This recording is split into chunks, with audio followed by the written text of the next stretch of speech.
What's up, guys? Welcome back to the Combat Sports Media YouTube channel.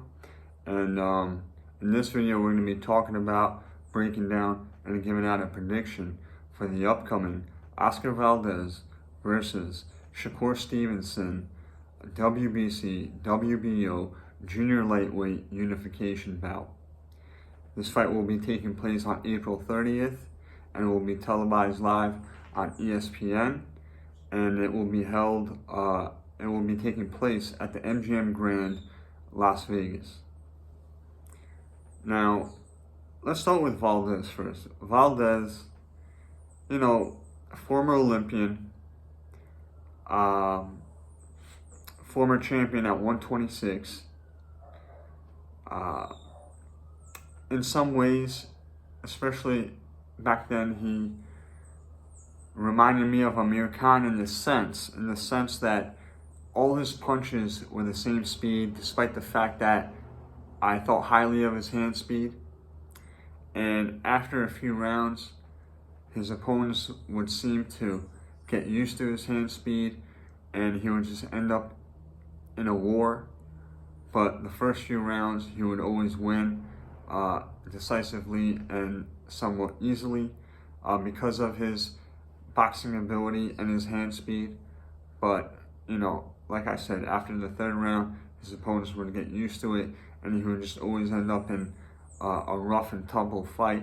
And he would always come out on top. The Scott Quigg fight is a great example, which in my opinion is his most notable win, in my opinion, and most impressive win, because Scott Quigg didn't even make weight for that fight. He was a lot bigger coming into that fight than Valdez was, and he himself is an extremely accomplished fighter,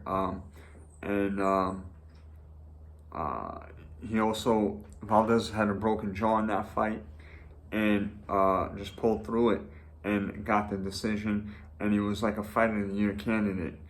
So it was an exciting night of boxing, so that is a fond memory. That fight is a fond memory I have regarding his career.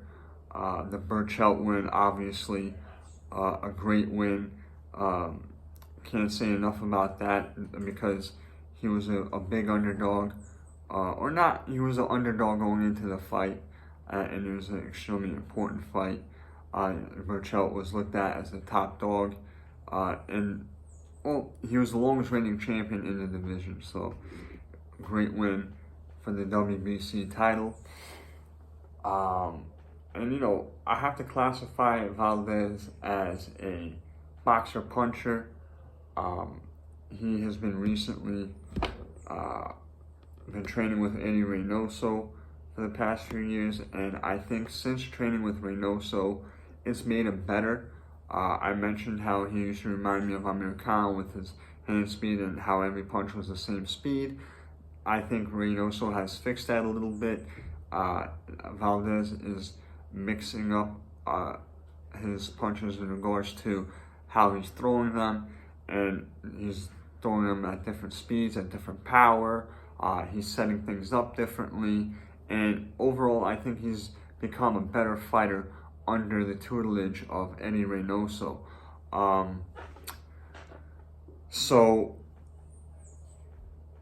And he's punching hard. Everybody in that camp tends to punch hard. So yeah, that's Oscar Valdez for you. He's a lot of heart. Strong guy. He's now stronger than ever at 130.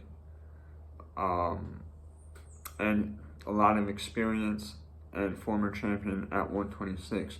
So let's move on to Shakur Stevenson. Shakur Stevenson is also an Olympian. He won the silver medal in the Rio Olympics in 2016, I believe it was, and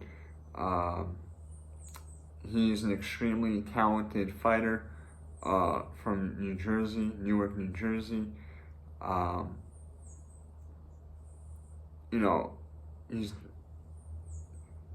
He's the kind of guy that could be a pound for pound, a future pound for pound great. A lot of people in the business feel that way about him. He's southpaw, He's got great reflexes, unbelievable athleticism.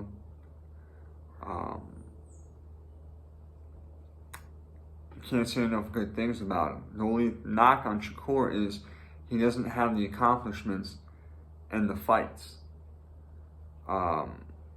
He's a master at maintaining distance. He really knows what he's doing in there. And I hear from multiple sources that, it's a regular thing for him to spar welterweights and, bigger guys. And, we all know about his sparring sessions with Crawford. The guy is a blue chip, talent. This, in my opinion, is his first real chance at a world-class, notable name and fighter in Oscar Valdez. And, let's see what he does with him. That's the take on Stevenson. To this date, his best win, in my opinion, is Joet Gonzalez. And, nothing against Joet Gonzalez as a fighter. He's a tough fighter, a quality fighter, but he's not, he's never even been a world champion. So let's move on to the prediction.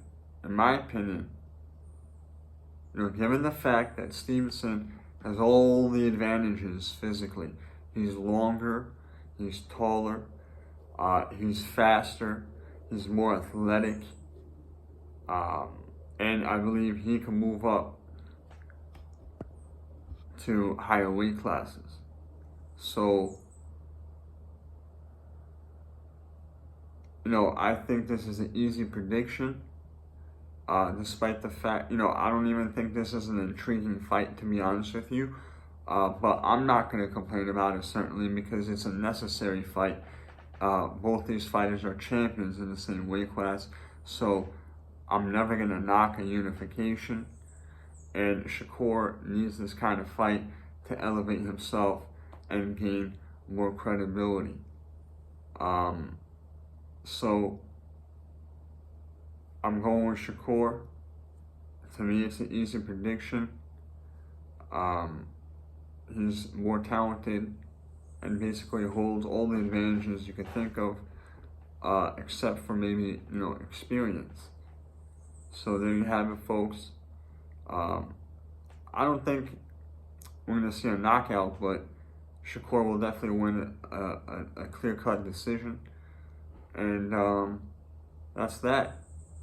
Thank you for watching and tuning in. Please click the like button if you already haven't done so, and subscribe. And I'll see you guys soon. Peace.